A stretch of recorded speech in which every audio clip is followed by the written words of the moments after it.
નમસ્કાર પરીક્ષાર્થી મિત્રો, આપ સર્વેનું લક્ષ્ય જીપીએસસીની કરંટ અફેર સિરીઝમાં સ્વાગત કરું છું. તો ચાલો શરૂઆત કરીએ આજના કરંટ અફેરની.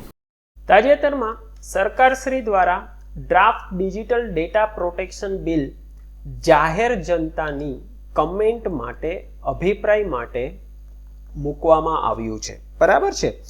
આ ડ્રાફ્ટ ડેટા બિલ જે છે એ 2019માં જે સરકાર પર્સનલ ડેટા પ્રોટેક્શન બિલ લઈ આવી હતી એને પાછું ખેંચી લીધું હતું અને પછી હવે આ નવું ડ્રાફ્ટ ડેટા પ્રોટેક્શન બિલ લઈને આવી છે. તો શા માટે નવું બિલ લઈને આવ્યા છે, આમાં શું શું જોગવાઈ કરેલી છે, તેના ફાયદાઓ શું છે, શું એની શોર્ટકમિંગ છે, આ બધા ને આપણે ડિટેલમાં કવર કરશું. અને મિત્રો, આ તમારો જીએસ મેન્સનો સવાલ છે. બરાબર છે. જીએસ મેન્સનો આ ટોપિક બનશે એટલે એ પ્રમાણે આપણે ડિટેલમાં ચર્ચા કરશું. બહુ ધ્યાનથી સમજજો. બરાબર છે. ચાલો આગળ વધીએ. તો જાહેર કરનાર સંસ્થા છે ministry of electronics and IT, MEIT દ્વારા આ ડ્રાફ્ટ બિલ જાહેર કરવામાં આવ્યું છે. અને આ બિલ જાહેર કરવા પાછળનો ઉદ્દેશ્ય સરકારે શું કહ્યો છે તો કે દેશમાં નાગરિકના ડિજિટલ ડેટા, બરાબર છે, નાગરિકના ડિજિટલ, હવે ડિજિટલ ડેટા શું હોય?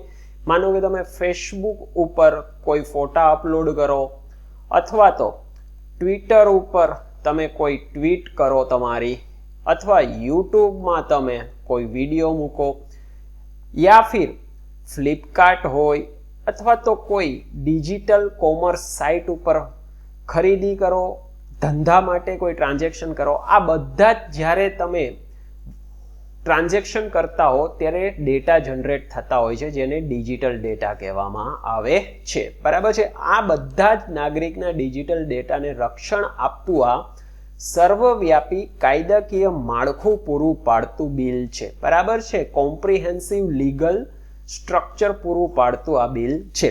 હવે ડિજિટલ ડેટા કયા કયા? તો કે ભાઈ વ્યક્તિગત અને સામાજિક ડિજિટલ હક માટે મજબૂત યુઝર કન્ટેન્ટ જે ડેટા પ્રોસેસિંગ કરતી સંસ્થાઓ હોય તેને આપવું. બરાબર છે.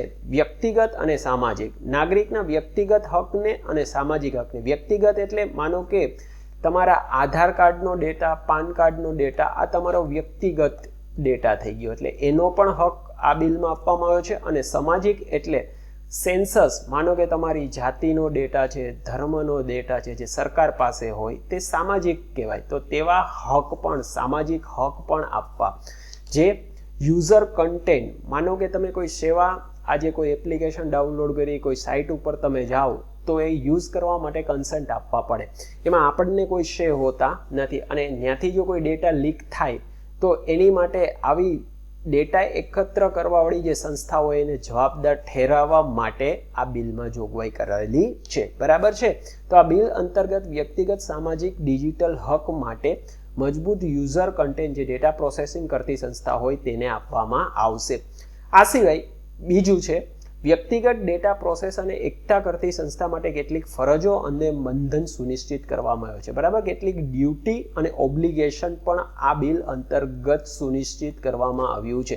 બરાબર. જ્યારે આપણે યુઝર ડેટા આપતા હોઈએ તો એને બ્રીચ ન થાય તેની જવાબદારી જે સંસ્થા ડેટા એકઠી કરેલી છે, કરી રહી છે, જેમ કે ફેસબુક છે, ફ્લિપકાર્ટ છે, આ બધાની જવાબદારી છે કે આપણો કોઈ ડેટા બ્રીચ ન થાય. અને જો આ બ્રીચ થાય તો એની ઉપર પગલાં પણ લઈ શકાય.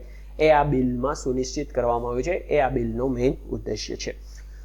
હવે આની કેટલીક પૃષ્ઠભૂમિ જોઈ લેશું, સંદર્ભ જોઈ લઈએ કે શા માટે આ નવું બિલ લાવવામાં આવ્યું છે. મિત્રો, તમને ખ્યાલ જ છે કે 2016માં સુપ્રીમ કોર્ટનો એક ઐતિહાસિક ચુકાદો આવ્યો હતો કે હવેથી ભારતમાં ફંડામેન્ટલ રાઇટ તરીકે જે ડિજિટલ ડેટા, જે લોકોનો હક જે છે ભાઈ, ફંડામેન્ટલ રાઇટ કરી દેવામાં આવ્યો છે. બરાબર છે. આપણા જે પ્રાઇવસીને જે છે એને ફંડામેન્ટલ રાઇટ તરીકે એક્સેપ્ટ કરવામાં આવ્યું છે. અને એના બેઝ ઉપર જ 2019માં સરકાર જે છે પર્સનલ ડેટા પ્રોટેક્શન બિલ લઈને આવી હતી. એમાં કેટલીક એવી જોગવાઈઓ હતી જેનેથી કંપનીઓને પણ પ્રોબ્લેમ હતો, સિવિલ સોસાયટીને પણ પ્રોબ્લેમ હતો.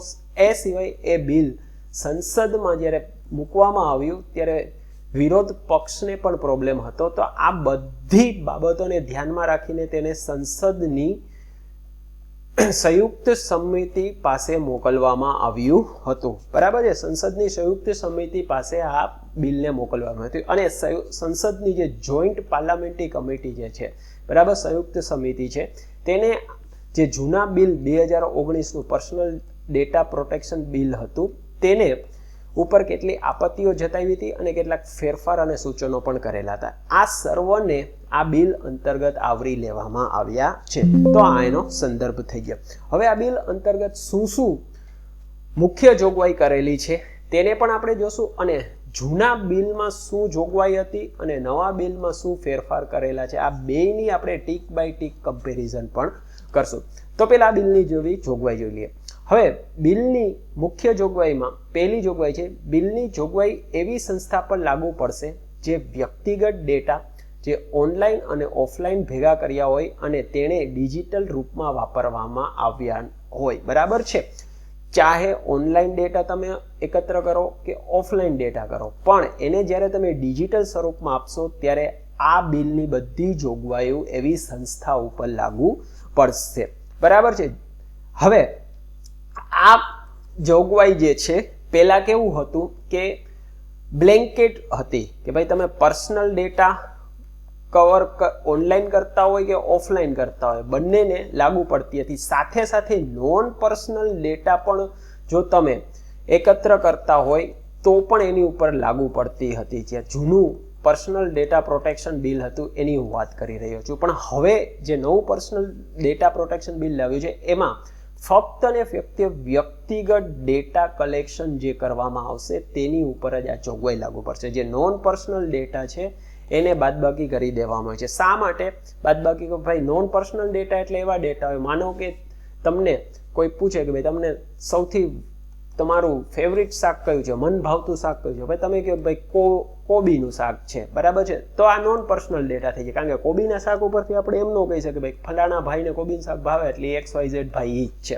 તમારી આઈડેન્ટિટી આપણે સ્થાપિત ન કરી શકીએ. હા, તમારી જન્મ તારીખ ઉપરથી તમારા વાળનો કલર છે, આંખનો કલર છે, બરાબર, તમને કયો રોગ છે, આ બધી પર્સનલ ડિટેલ કહેવાય. એની ઉપરથી તમારી આઈડેન્ટિટી સાબિત થાય. બરાબર. તો બિલની જોગવાઈ પર્સનલ ડેટા એકત્ર તમે ઓનલાઈન અને ઓફલાઈન કોઈ પણ ફોર્મમાં કરતા હો તો એવી સંસ્થા ઉપર લાગુ પડશે. પણ આમાં કેટલીક બાદબાકી આપવામાં આવી છે, જે મેં તમને કહ્યું, એક નોન પર્સનલ ડેટા, બીજું વ્યક્તિગત ડેટા જે વ્યક્તિ ખુદ દ્વારા પોતાના વ્યક્તિગત ઉપયોગ માટે જે એકત્ર કરશે એને બાદબાકી કરવામાં આવી છે, અને વ્યક્તિગત ડેટા જે 100 વર્ષથી ઉપર જાહેર હોય. બરાબર, જે આ સેન્સસના ડેટા થઈ ગયા, આપણા જનસંખ્યાના ડેટા છે, સરકારી ડેટા છે, તે ઓલરેડી જાહેર પબ્લિક છે, તો એવા ડેટા પર્સનલ ડેટામાં હવે કન્સિડર નહીં થાય. જે જૂના બિલમાં હતા, માનો કે તમે તમારા વ્યક્તિગત પર્સનલ ઉપયોગ માટે કોઈ ડેટા જનરેટ કરતા હો, સપોઝ કે ફેસબુક ઉપર તમે કોઈ ફોટો અપલોડ કરો તમારા પર્સનલ યુઝ માટે, તો એવા ડેટા હવે આ બિલ અંતર્ગત આવરી લેવામાં નહીં આવે. જે જૂના બિલમાં હતા તે આ બિલમાં હવે કેન્સલ કરી દેવામાં આવ્યા છે. બીજું, ડેટા પ્રોટેક્શન બોર્ડની સ્થાપના કરવામાં આવશે. બરાબર, જે બિલની વિવિધ જોગવાઈઓનું પાલન કરાવશે. બરાબર છે. Data protection board, data protection officer અને સ્વતંત્ર ડેટા ઓડિટર. બરાબર છે. આ એવી સંસ્થાઓને લાગુ પડશે જે ખૂબ જ મોટા પાયે ડેટા પ્રોસેસ કરતી હશે, જેમ કે ગૂગલ, મેટા. પહેલા કેવું હતું કે ભાઈ ડેટા પ્રોટેક્શન ઓફિસર અને સ્વતંત્ર ડેટા ઓડિટર કંપનીએ પોતાના લેવલે નિયુક્ત કરવા પડતા હતા, ચાહે નાની હોય કે મોટી હોય. પણ હવે જે મોટા પાયે ડેટા જનરેટ કરતા હશે તેને જ લાગુ પડશે, જેનેથી કંપનીઓને કમ્પ્લાયન્સ બર્ડન પણ ઘટશે, મોનિટરી બર્ડન પણ ઘટશે. બરાબર છે, જે આ નવા બિલમાં જોગવાઈ કરેલી છે. આગળ વધીએ. ડેટા પ્રોટેક્શન ઓફિસર અને સ્વતંત્ર ઓડિટરનું કામ શું છે? તો કે બિલની વિવિધ જોગવાઈઓનું પાલન સંસ્થા સ્તરે સુનિશ્ચિત કરો. બરાબર છે કે ભાઈ વ્યક્તિઓને જે ડેટા પ્રોટેક્શન બિલ અંતર્ગત જે ફંડામેન્ટલ રાઇટ આપેલા છે ડેટા પ્રાઇવસીના, તેનું પાલન કંપની લેવલે થાય છે કે નહીં, કોઈ ડેટા બ્રીચ થતું નથી ને એ જોવું, અને કંપની દ્વારા ડેટા ભંગની કોઈ ફરિયાદનું નિવારણ લાવવું. બરાબર છે. કોઈ કસ્ટમર કમ્પ્લેન કરે ગૂગલને કે ભાઈ મારો ડેટા તમારીથી લીક થયો છે, તો આ ઓફિસરે એનું ધ્યાન રાખવું. આ એનું કાર્ય છે બેયનું.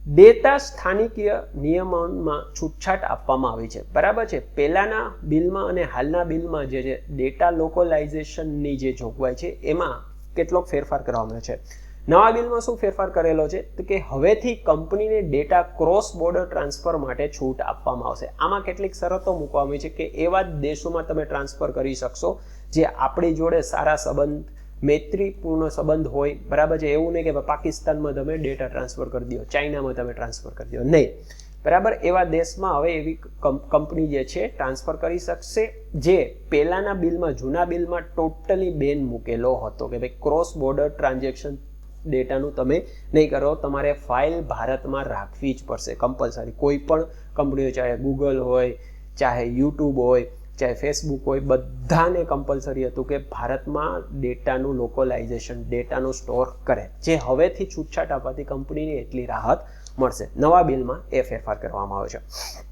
પાંચમો હક આપ્યો છે કે સુધારાનો અને ડેટા નાશ કરવાનો હક, બરાબર છે. ડેટામાં કાંઈ કરેક્શન કરવું હોય અથવા તો જે ડેટાને ઇરેઝ કરવો હોય એનો હક આપવામાં આવ્યો છે. કોને? તો કે નાગરિકને. ઉપભોક્તાને પોતાના વ્યક્તિગત ડેટામાં સુધારાનો અને નાશ કરવાનો હક મળશે, બરાબર. આ બહુ સારી બાબત છે કે ઘણીવાર આપણે ડેટાને ડિલીટ કરવા માંગતા હોય પણ કંપની ડિલીટ નથી કરતી. આ હક ડેટા પ્રોટેક્શન બિલમાં અપાયેલા છે. હવે આ બિલ અંતર્ગત કંપનીની કેટલીક ફરજોને પણ સુનિશ્ચિત કરવામાં આવી છે, તેને પણ આપણે જોઈ લઈશું કે ભાઈ 18 વર્ષથી નાની ઉંમરના વ્યક્તિ છે તેનો કોઈ પણ ડેટા કંપની સંગ્રહ કરી શકશે નહીં, બરાબર. આમાં કોઈ કન્સન્ટ ભલે તમે લીધી હોય પણ એ વ્યક્તિ પોતાની ઉંમરને કારણે એની ગંભીરતા ના સમજી શકતું હોવાને કારણે, કારણ કે એ માઇનોર છે એટલે એનો ડેટા સંગ્રહ કરી શકશે નહીં કંપનીઓ. જે ડેટા કંપનીના કાર્ય માટે જરૂરી નથી તેનો સંગ્રહ નહીં કરી શકાય, બરાબર છે. ઘણીવાર શું છે, કંપની ફાલતુ જેટલો ડેટા આવતો હોય એ બધો એ સંગ્રહ કરતા કે ભાઈ એનું મોનેટાઇઝેશન કરી શકે નહીં. ભાઈ તમને જે જરૂરી છે, હવે ફ્લિપકાર્ટ જે છે, બરાબર, ફ્લિપકાર્ટને શું જરૂરત હોય કે ભાઈ તમારું એડ્રેસની જરૂર છે, તમારા ફોન નંબરની જરૂર. હવે એ પાન કાર્ડ માગે તો એની જરૂરત જ નથી આ વસ્તુની, અને એ આવો ડેટા સંગ્રહ કરે તો આ ડેટા પ્રોટેક્શન બિલ અંતર્ગત બ્રીચ કહેવાશે, બરાબર છે. સેમ એવી રીતે ઝોમેટો છે, ઝોમેટોને તમારા પાન કાર્ડ નંબરની શું જરૂરત, બરાબર. મેજોરિટી એને એડ્રેસની જ ખાલી જરૂરત પડે કે ભાઈ ક્યાં ડિલિવરી કરવાની છે, મોબાઈલ નંબરની જરૂરત પડે. પાન કાર્ડ એ તમારી પાસે માગે તો આ ડેટા સંગ્રહ ના કરી શકે લોકો, બરાબર છે. તો કંપનીને આ ફરજ પાડવામાં આવી છે. આ બિલ અંતર્ગત કેટલીક બાદબાકી પણ કરવામાં આવી છે, એક્ઝમ્પશન પણ કરવામાં આવે છે. કયા છે? તો કે કેન્દ્ર સરકાર પોતાના કામ માટે જરૂરી ડેટા સંગ્રહ માટે પોતાના અંતર્ગતના વિવિધ મંત્રાલય કે સંસ્થાને બિલની જોગવાઈમાંથી બાકાત રાખી શકશે, બરાબર છે. સેન્ટ્રલ ગવર્મેન્ટ પોતાના ક્ષેત્ર હેઠળના મંત્રાલય હોય, ઇન્સ્ટિટ્યૂટ હોય અથવા તો કોઈ સંસ્થા હોય, એ કોઈ ડેટા કલેક્ટ કરતી હોય તો એને આ બિલની વિવિધ જોગવાઈ અંતર્ગત એક્ઝમ્પશન આપી શકશે. એ ટોટલી સેન્ટ્રલ ગવર્મેન્ટના મનસુફી ઉપર આધાર રહેશે. આ જોગવાઈ બિલ અંતર્ગત કરેલી છે, બરાબર છે.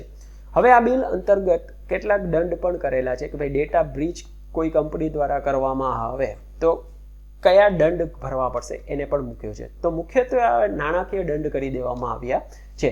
જૂના બિલમાં જે છે 2019ના બિલમાં આ ક્રિમિનલ ઓફેન્સ કરવામાં આવ્યો હતો, બરાબર છે. ભાઈ ફેસબુક તમારો ડેટા લીક કરે તો ભાઈ ફેસબુક ઓપરેશનને ઉપાડીને સીધા જેલમાં નાખી દો, જે ખોટી બાબત હતી કે ભાઈ ડેટા બ્રીચ થાય તો સીધું તમે એને ક્રિમિનલ ઓફેન્સ ના લગાડો, એની ઉપર મોનિટરી દંડ ફટકારો, બરાબર છે. હા, ડેટા બ્રીચ થવાથી જો કોઈ વ્યક્તિની, કોઈ પર્સનની લાઈફ ઉપર અથવા તો એને કોઈ મોનિટરી એવો લોસ થતો હોય તો તમે એની ઉપર ક્રિમિનલ કેસ કરી શકો, બરાબર છે. બાકી નાણાકીય જોગવાઈ હોવી જોઈએ, જે આ બિલમાં કરેક્ટ કરવામાં આવી છે.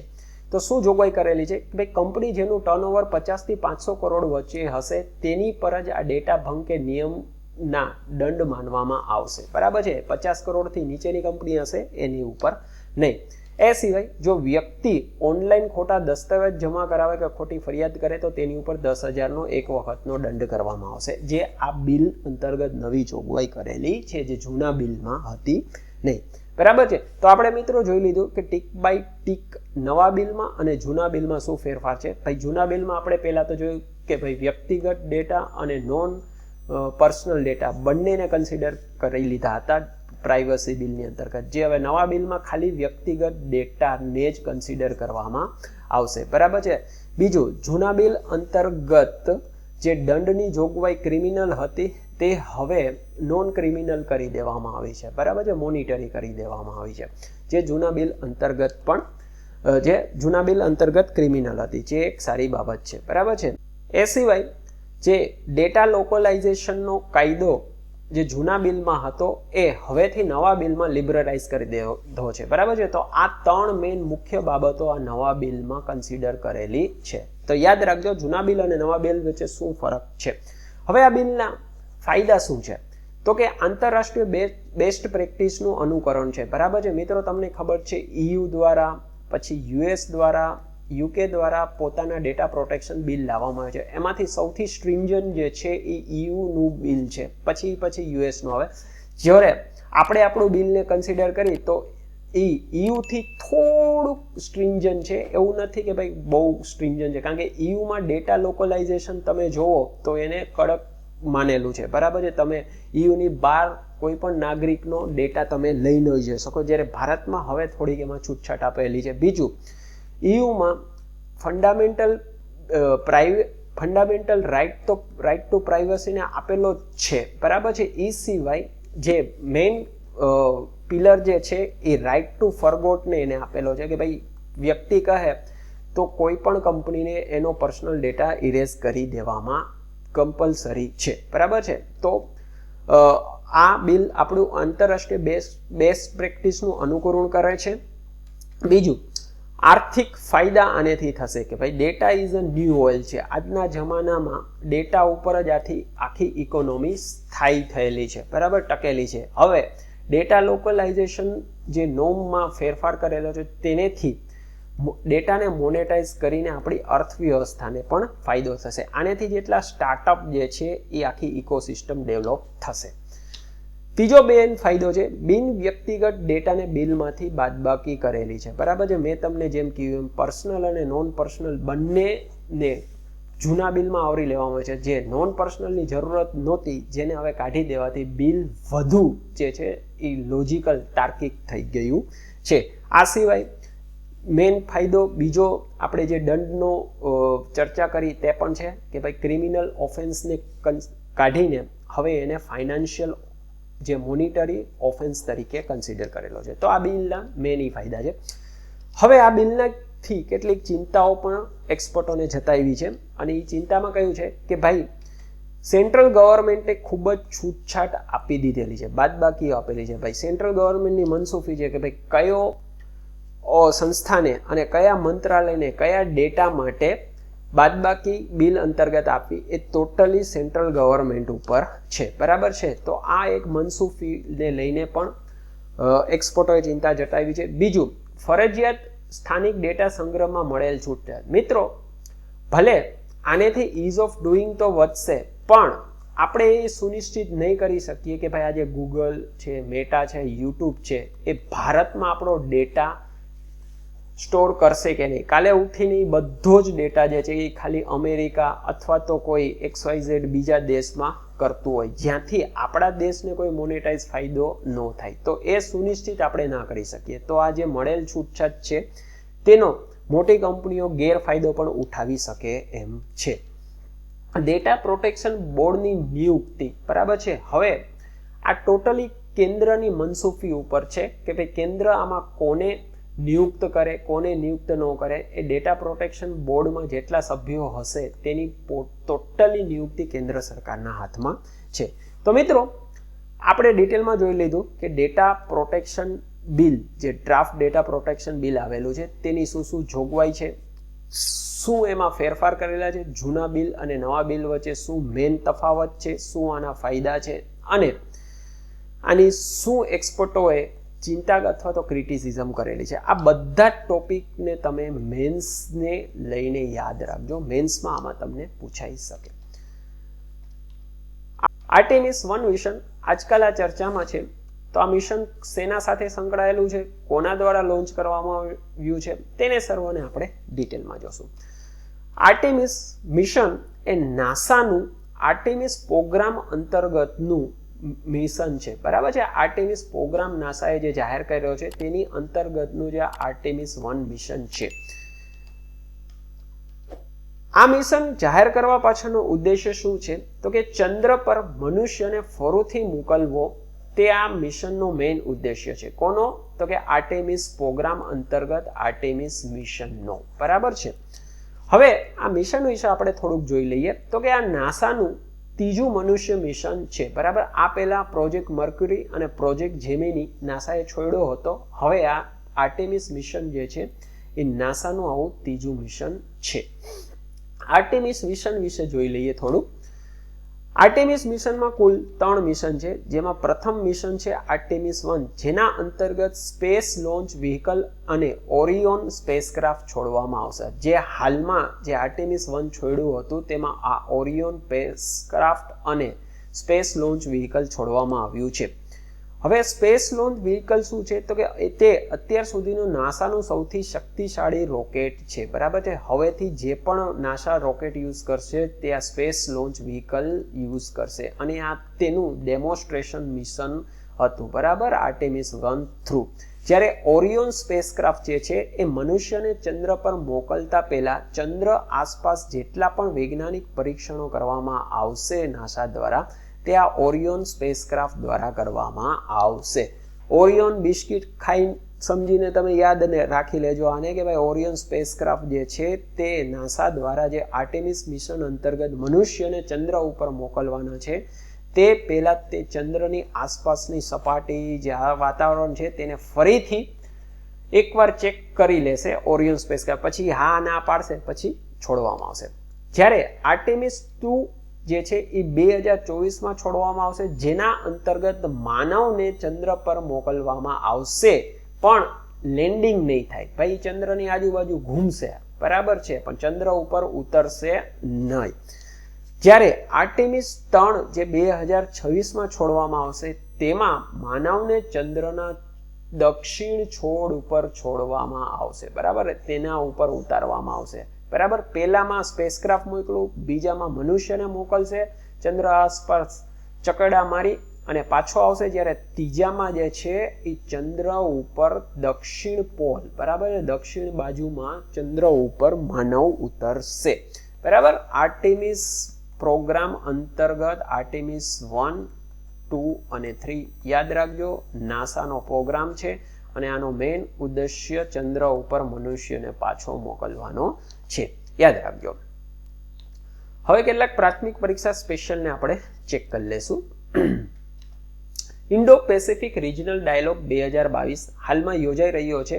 કોના દ્વારા યોજાઈ રહ્યો છે તો કે આ ભારતીય નૌસેનાનો વાર્ષિક સંવાદ સભા છે. બરાબર, ડાયલોગ છે. કોણ છે તો કે નેશનલ મેરીટાઈમ ફાઉન્ડેશન દ્વારા યોજાઈ રહ્યું છે. આ તેની 4થી આવૃત્તિ છે. બરાબર, આ 4થી એની આવૃત્તિ છે અને આ વર્ષની વિષય વસ્તુ છે operationalising the Indo Pacific ocean initiative. Indo Pacific ocean initiative ASEAN summit સમિટ દ્વારા આપણા પીએમએ જાહેર કરી હતી 2019માં, તેને ઓપરેશનલાઇઝ કરવી. મિત્રો, આ સંવાદ કુલ 7 સ્તંભ ઉપર કેન્દ્રિત છે. કયા કયા 7 સ્તંભ છે તો કે દરિયાઈ સુરક્ષા, દરિયાઈ સંસાધન, દરિયાઈ ecology, disaster risk reduction and management, દરિયાઈ વ્યાપાર અને પરિવહન, ક્ષમતા નિર્માણ, તકનીકી એન્ડ એકેડેમિક સહયોગ.